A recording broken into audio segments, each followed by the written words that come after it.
Hey guys, welcome back to another episode of Books and Banter. I'm Jamie. And I'm Coral. So today we're going to talk about some books that are coming out that are either sequels or prequels. So pretty self-explanatory there, not much to describe. So, all right, Coral, what is first on your sorry. Okay, sorry. I was about to say to be read, then I wanted to say TBR.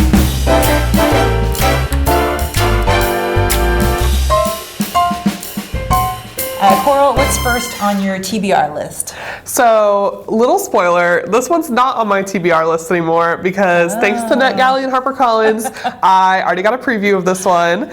And it is Picture Perfect by Tessa Bailey. Nice. This is part of her Big Shots series. You don't necessarily have to read them because they are like a little bit interconnected, but like you could figure it out. But this one follows Robbie, who is an NHL player, and Skylar, who is a D1 college softball player. So they're both athletes, which is fun.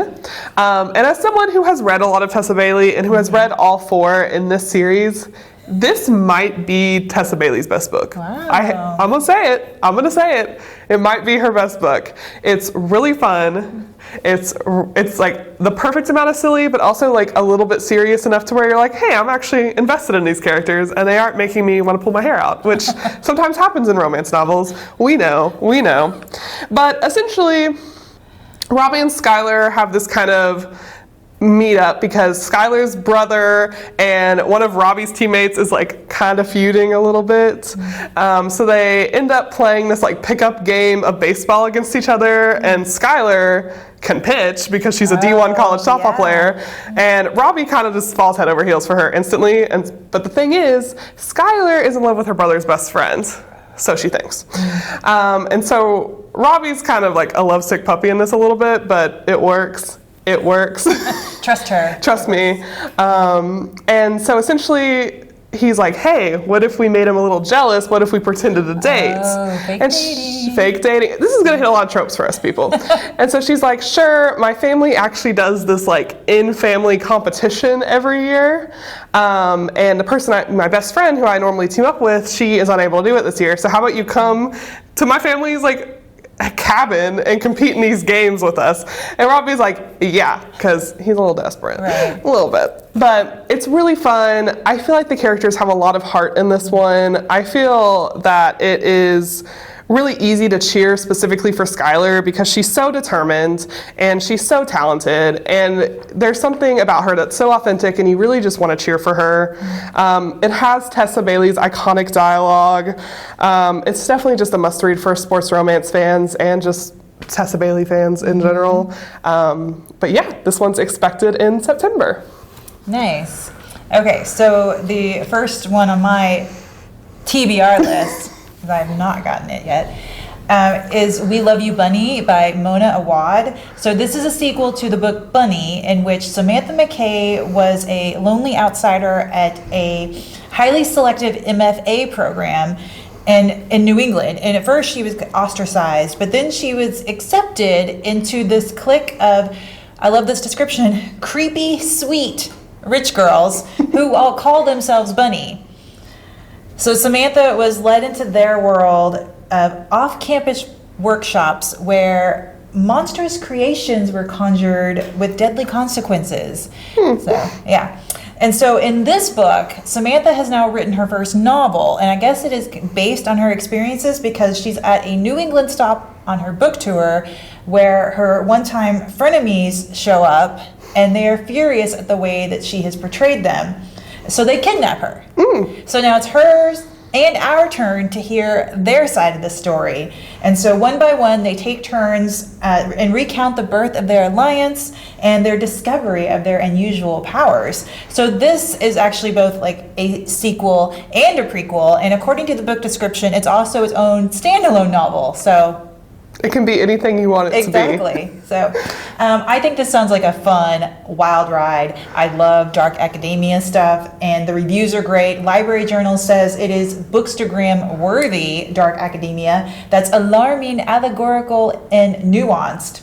And it's Frankenstein meets Heathers. Oh. So I think that sounds extremely interesting and fun. So, yeah, it is expected in September, and I am excited.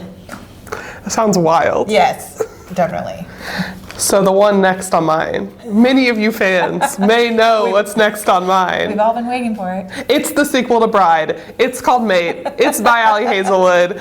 Bride was my sleeper hit last year. I was like, okay, Ali Hazelwood, I'll read it. Like, I like you. And I saw some, people, some like book influencers online be like, no, you should read this. Didn't we talk about it in our like favorites of 2024 video? Yes, yes, I did. You talked about it. Listen, when the main character's name is Misery and her twin brother's name is Owen, I have to read it. But the sequel is coming out this year. I already pre-ordered it. Don't worry. You should check it out from the library, though. But essentially, Mate is going to follow Serena, who is Misery's best friend from the first book, who has discovered that she is a human werewolf hybrid. That is what we discover at the end of Bride. Spoiler alert. What she has discovered, she hopes is going to end this conflict between vampires and werewolves and humans that's been going on for a long time. Unfortunately, it appears that it's going to be doing the opposite, that people do not want her to exist. She is not a unifying figure like she wanted to be. So enter Cohen, who we kind of briefly met in Bride. He's the leader of the Northwest Pack. So he is a werewolf, and he offers to protect Serena, to take her out of the environment she's in and give her somewhere safe to be. So he is determined to protect her, but the description says that vampires and werewolves aren't the only threats that may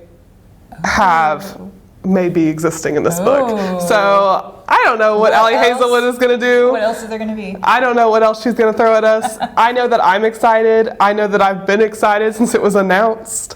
Yeah, she's been talking about it a while. Yeah, it needs to come out. But it is expected in October, so I know a lot of the true fans put it on hold as soon as you can. Yeah. Perfect in time for spooky season. Little spooky season read. Nice. Okay, so mine is something completely different, my next choice. So, very different. It is Vienne by Joanne Harris. This is a prequel to the book Chocolat, and it takes place 6 years before Vienne opened her chocolate shop. On the evening of July 4th, a young woman scatters her mother's ashes in New York and follows the call of the changing winds to the French coast city of Marseille. So for the first time in her life, Vienne feels control of her future. She charms her way into a job as a waitress, and she tries to fit in, make friends, and come to terms with a pregnancy, knowing that by the time her child is born, the turning wind will have changed once again. This is all from the book description. But as she discovers the joy of cooking for the very first time, making local recipes her own with the addition of bittersweet chocolate spices, she learns that this humble magic has the power to unlock secrets. And yet her gift comes at a price. And Vienne has a secret of her own, a secret that threatens everything. So I'm excited for this because I enjoyed Chocolat. So if you're a fan of that and the other books in that world, you'll probably want to check this one out. It has a starred review from Booklist, who says it has a heady mix of cooking, chocolate making, sorcery, and suspense. And Harris's writing is vivid and filled with insights as we see Vienne struggling to create her own recipe of self. Stunning. That's from the review. Very high praise from Booklist, and I think this will be fun, interesting, and if you like those books, and if you like chocolate, maybe, and it is expected in September. So it looks like we've got a lot of really fun books coming out over the next couple of months. As always, we recommend that you check the content warnings of these books before you decide to read them. We are excited for these books, but we understand that everyone has a different taste, and that's why the library has so many books out there. So feel free to check out some of our other videos, or maybe talk to your local librarian if you are looking for something a little different. But we hope to see you here again soon. Bye!